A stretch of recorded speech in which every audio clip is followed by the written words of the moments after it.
সাউন্ডটা একটু বেশি, তাই না? ল্যাম্বরগিনি তো চিন্তা করতেছি তোমার তো ঘুম আসবে তো নাকি ঘুম হারাম হয়ে যাবে। আপনারা অনেকে এখন অনলাইনে বিভিন্ন মানুষকে বিভিন্ন ভাবে সাকসেসফুল হতে দেখছেন। ইনফ্যাক্ট আমি বেশ কিছু সার্ভে পড়ছিলাম, সেখানে দেখা গেছে যে বর্তমানে পৃথিবীতে সাকসেসফুল কিংবা যারা হচ্ছে যে প্রচন্ড টাকা পয়সা কামাচ্ছে তাদের একটা মেজরিটি অংশ আসলে সেলিব্রিটি এবং তারা ট্রেডিশনাল লেখাপড়ার লাইনে আছে তা না। দেয়ার ওয়াজ আ টাইম যখন শুধুমাত্র হচ্ছে ডাক্তার ইঞ্জিনিয়াররাই সমাজে অনেক বেশি টাকা ইনকাম করতো, বাট এখন দেখা যাচ্ছে এদের মধ্যে অ্যাথলিটরা আছে, বিভিন্ন ফিল্ম ইন্ডাস্ট্রি সেলিব্রিটিরা আছে, ইউটিউবাররা এখন প্রচুর পরিমাণে আছে। অর্থাৎ সোশ্যাল মিডিয়া ইনফ্লুয়েন্সার হওয়া একটা বড় ধরনের হচ্ছে যে নতুন টাকা পয়সার একটা কাঁচা টাকার হচ্ছে যে ফ্যাক্টরি বলতে পারেন। তো স্বাভাবিকভাবে এখন অনেক স্টুডেন্টরাই আছে যারা কিনা চাচ্ছে যে না আসলে আমি ট্রেডিশনাল পড়াশোনার পাশাপাশি অন্য লাইনে হচ্ছে সাকসেসফুল হওয়ার চেষ্টা করবো, which is a very amazing thing. আজকে এটা নিয়ে কথা বলবো যে আসলে কোন ভাবে সাকসেসফুল হওয়াটা ইজিয়ার, আপনার আসলে কোন জিনিসটা অপ্ট করা উচিত এবং আপনি এটার মাধ্যমে কিভাবে সাকসেসফুল হতে পারেন। এই ভিডিওটার ইন্সপিরেশন আমি এখান থেকে পেয়েছি যে আমি কয়েকদিন আগে আইইউবিতে গেছিলাম এবং সেখানে আমার সাথে গেস্ট স্পিকার হিসেবে ছিলেন অন্তিক মাহমুদ এবং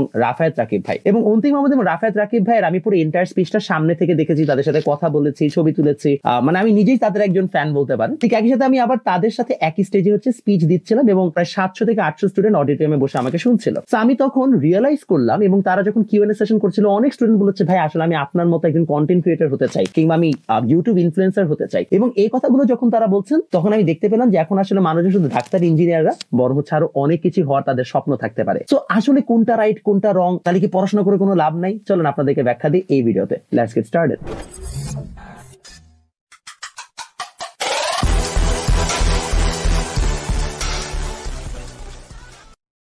প্রথমত ট্রেডিশনাল এডুকেশন দরকার আছে না কিনা সেটা নিয়ে হচ্ছে যে আলোচনা আছে, এটা আমি একটু রেখে দিই বিকজ নারে বারবার হচ্ছে আপনারা ডিফোকাসড হয়ে যাবেন। প্রথম কথা হচ্ছে আমি অন্তিক মাহমুদ এবং হচ্ছে রাফায়েত রাকিব ভাইয়ের উদাহরণটা দিই তাহলে খুব ভালো হবে। তারা দুইজনই কিন্তু ইউনিভার্সিটি কমপ্লিট করেছে। ইনফ্যাক্ট রাফায়েত রাকিব ভাই তো ইউনিভার্সিটি কমপ্লিট করার পরে বেশ ভালো জায়গায় জবও করেছে। অন্তিক মাহমুদ ভাই কিন্তু বিউপি থেকে গ্রাজুয়েট করেছে, অর্থাৎ সে লেখাপড়া ঠিক রেখেছে, তার পাশাপাশি হচ্ছে যে সে তার অ্যানিমেশন মানে ইন্ডাস্ট্রিতে হচ্ছে যে কাজটা চালিয়ে গেছে। এর মানুষ তারা কেউ যে আসলে ট্রেডিশনাল এডুকেশন থেকে একদম বের হয়ে গেছে তা না, তারা ওইটাতেও ঠিক মতো হচ্ছে কাজটাকে শেষ করেছে, হুইচ ইজ ফাইন। অনেকে ড্রপ আউটও থাকে and that is absolutely fine. গেল এটা হচ্ছে যে অ্যাটলিস্ট তারা সবাই ট্রেডিশনাল এডুকেশন শেষ করেছে, তার একটা ব্যাখ্যা।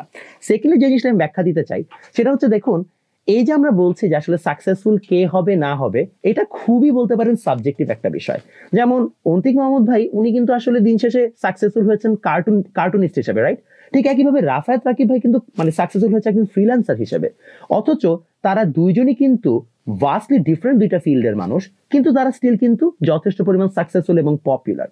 এবং যদি আমি চিন্তা করি মানে এদের পাশাপাশি এনায়েত চৌধুরী ভাই উনি এখন প্রচুর পরিমাণে ফেমাস এবং উনি কিন্তু বুয়েটের একজন টিচার হিসেবে এখন উনি বাইরে পিএইচডি করছেন এবং উনি কিন্তু একটা ডিফারেন্ট টাইপের হচ্ছে কন্টেন্ট বানানোর জন্য ফেমাস হয়েছে।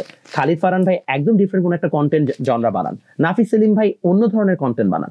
দেখুন এরা সবাই কিন্তু হচ্ছে যে ভিন্ন ভিন্নভাবে সাকসেসফুল হয়েছেন এবং মজার বিষয় হচ্ছে এরা কেউই কিন্তু ইউনিভার্সিটি ড্রপ আউট না, তারা সবাই কিন্তু ইউনিভার্সিটি লাইফ কমপ্লিট করেছে, তারা তাদের সাবজেক্টে মানে ভালোই ছিলেন এবং তারপরে যে তারা অন্য কোনো কিছু পার্সু করার চেষ্টা করেছেন ট্রেডিশনাল এডুকেশন থেকে বের হয়ে। এখন প্রশ্ন হচ্ছে তাহলে আপনি কি করবেন? আপনারা যারা ছোট মানুষ যারা এখন 6, 7, 8, 9, 10 অথবা 11, 12 কিংবা ইউনিভার্সিটিতে আছেন, আপনাদের অ্যাপ্রোচটা কি হওয়া উচিত? প্রথমত আপনি যেই কাজেই করেন না কেন আসলে আপনি সেটাতেই সাকসেসফুল হতে পারেন। Social media is more like a tool, অর্থাৎ আপনি যে কাজটা করছেন সোশ্যাল মিডিয়ার মাধ্যমে আপনি সেটাকে প্রকাশ করছেন। আপনারা অনেক সময় মনে করেন যে ইনফ্লুয়েন্সার হব, টার্গেট এটা হওয়া উচিতই না যে আপনি ইনফ্লুয়েন্সার হবেন। টার্গেট এটা হওয়া উচিত যে আমি যে কাজটা করছি আমি সেটা মানুষকে জানাবো, ওইটার মাধ্যমে যদি আপনার কাজ মানুষের পছন্দ হয় eventually you will become an influencer. So আপনাকে আগে ইনফ্লুয়েন্সার ট্যাগটা থেকে সরে রাদার আপনাকে স্পেসিফাই করতে হবে আপনি কি ব্যাপারে হচ্ছে কথা বলতে চান। যেমন আমি যখন প্রথম আমার সোশ্যাল মিডিয়া জার্নিটা স্টার্ট করি আমি চিন্তা করা শুরু করি আসলে আমি কি করতে পারি, আমার প্রোজ অ্যান্ড কনস নিয়ে আমি আলোচনা করা স্টার্ট করি। এবং আমি যখন আমার প্রোজ অ্যান্ড কনস বানাই তখন দেখা গেছে আমি প্রোজের মধ্যে পাই যে আমাকে দেখতে বুয়েটিয়ান লাগে না। আচ্ছা এটা তো কনস, এটা তো লাভ হইলো না, আমাকে দেখতে অনেকে বলছে আমাকে নর্থ সাউথের মানুষের মতো লাগে। I don't know Y and what that means, but ঠিক আছে আমি বুঝতে পারছি যে মানুষ আমাকে বুয়েটিয়ান হিসেবে আইডেন্টিফাই করে না। So what should I try? তারপর আমি চিন্তা করলাম আচ্ছা আমি গানের ভিডিও বানাইতে পারি। তো আমি ভাবলাম আচ্ছা আমি গান গাই কিন্তু অত ভালো গান গাই না, গান কাভার টাভার দিতে পারবো, বাট এখানে অরিজিনালিটি নাই, আমার তো ওই ক্রিয়েটিভনেস নাই যে আসলে আমি একটা অরিজিনাল গান গাইতে পারবো। আচ্ছা মানুষকে আমি স্পিচ শিখাইতে পারি, বাট দ্যাটস অলসো একটা পার্টিকুলার লেভেলের পরে আর কি বা হবে, আর কয়জনই বা ডিবেট শিখতে চায় বা স্পিচের ব্যাপারে মানুষজন আসলে শুনতে চায়। তাই ভাবলাম এখানে আসলে আমার কন্টেন্ট একটা সময় শেষ হয়ে যাবে।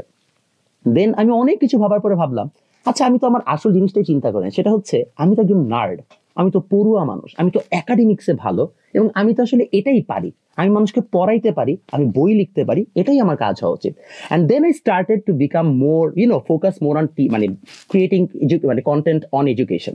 আপনারা অনেকে আমাকে টিচার বলেন অনলাইন, দ্যাটস ফাইন, বাট আমি আসলে নিজেকে আরো রাদার একজন এডুকেশন কন্টেন্ট ক্রিয়েটার মনে করি, যে আমি আসলে এডুকেশন রিলেটেড কন্টেন্ট বানাই, আপনাকে শিখাই কিভাবে পড়তে হবে। আমি সবসময় আপনাকে জাস্ট একাডেমিক্স পড়াই তা না, কিভাবে পড়তে হয় সেটা সম্পর্কে আপনাকে জানাই। এবং দেখেন আমার কন্টেন্ট জন্য কিন্তু কমপ্লিটলি ডিফারেন্ট। হয়তোবা যদি আমি আর 1-1.5 বছর এটাতে লেগে থাকি, আমার ইউটিউবে হয়তো 100K সাবস্ক্রাইবার হয়ে যাবে, ইনস্টাগ্রামে হয়তো আমার 100K ফলোয়ার্স হয়ে যাবে, সবকিছু মিলে তখন কিন্তু আমি মোটামুটি আপনাদের সবার কাছে একটা পরিচিত মুখ হয়ে যাব, রাইট? বিকজ তখন আমার নাম্বার গুলো বেশ ভালো হিট হবে। তো তখন আমি বুঝতে পারলাম যে আসলে ম্যাটার করে না যে আপনি আসলে কিভাবে সাকসেসফুল হতে চান। হোয়াট ম্যাটার্স আপনি যেই কাজটা পারেন আপনি সেটাকে মানুষের কাছে ভালোভাবে ফ্লন্ট করতে পারেন কিনা, এবং আপনি কি আসলেই আপনার কাজটা প্রপারলি পারেন কিনা, দ্যাটস হোয়াট ম্যাটার্স। আপনি যদি ভালো কার্টুনিস্ট না হইতেন তাহলে আসলে আপনি অন্তিক মাহমুদের মতো আসলে কোনো কিছু করতে পারবেন না, বিকজ সে কার্টুনিস্ট হওয়ার পরে যে কিছু একটা করেছে। রাফেদ জাকিব ভাইয়ের মতো অনেক মানুষ ফ্রিল্যান্সার ছিল, বাট রাফেদ জাকিব ভাই ফ্রিল্যান্সিং এ এক্সিডিংলি ভালো, দেন সে এটাকে আরো মানুষের কাছে পৌঁছেছে। খালিদ ফারহান ভাইয়ের মতো অনেকে ডিজিটাল মার্কেটিং এজেন্সি চালায়, বাট স্টিল উনি সেটা মানুষের কাছে পৌঁছাতে পেরেছে বিকজ সে নিজে এটাতে এক্সিডিংলি ভালো। এবার হচ্ছে ফার্স্ট কাজ হওয়া উচিত আপনি যেই স্কিল নিয়ে কাজ করতে চান সেইটাতে এক্সিডিংলি ভালো হওয়া, এবং সেটাতে এক্সিডিংলি ভালো হওয়ার জন্য আপনাকে দুইটা প্রসেস অ্যাপ্লাই করতে পারেন। এক, আপনি ট্রেডিশনাল এডুকেশনের মাধ্যমে সেটা খুঁজে পেতে পারেন, যেমন আমি পেয়েছি, কিংবা হয়তো নাফিস সেলিম ভাইকে আমি দেখেছি উনি হয়তো পেয়েছেন, কিন্তু অথবা ইনাজ চৌধুরী ভাইয়ের মতো আপনি পেতে পারেন আপনার হচ্ছে যে অ্যাকচুয়াল হচ্ছে যে টিচিং মানে ট্রেডিশনাল এডুকেশনের মাধ্যমে আপনি যেটা পছন্দ করেন, অথবা আপনি কোন বিষয়টাতে ক্রিয়েটিভ লাইনে প্যাশনের বিষয়টা বের করতে পারেন।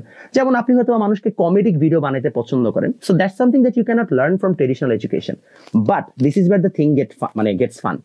আপনি যখনই কমেডি করবেন, ক্রিয়েটিভ লাইনে যাবেন, ইউ নিড রিলেটিভিলিটি। আপনি যদি জনগণের সাথে রিলেট করতে চান তাহলে আপনাকে তাদের লাইফটাকে লিড করতে হবে, দেন আপনি আগাইতে পারবেন। For example, I can guarantee Antik ভাই যদি ইউনিভার্সিটিতে না থাকতেন, তার বিউপি লাইফটা যদি সে পার্সু না করতেন, সে তার অনেক কন্টেন্ট বা স্টোরি আসলে পেতেন না যেটা কিনা মানুষ রিলেট করতে পারবে।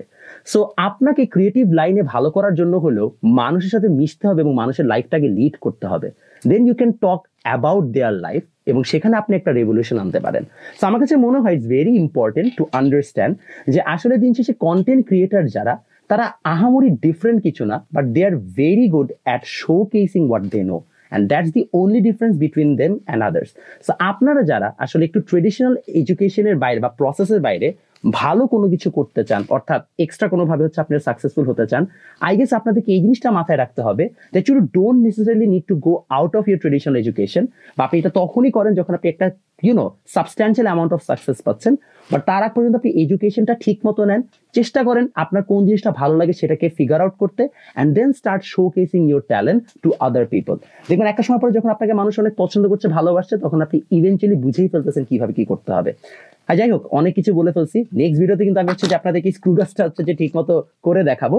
আশা রাখি এই ভিডিওর মাধ্যমে আপনারা একটু হলেও ক্লিয়ার হয়েছেন যে আসলে ট্রেডিশনাল এডুকেশনের বাইরে কিভাবে আপনি সাকসেসফুল হবেন, কিংবা আপনি যে পড়াশোনা করছেন সেটা নিয়ে কিভাবে আপনি একজন সফল কন্টেন্ট ক্রিয়েটর হতে পারেন।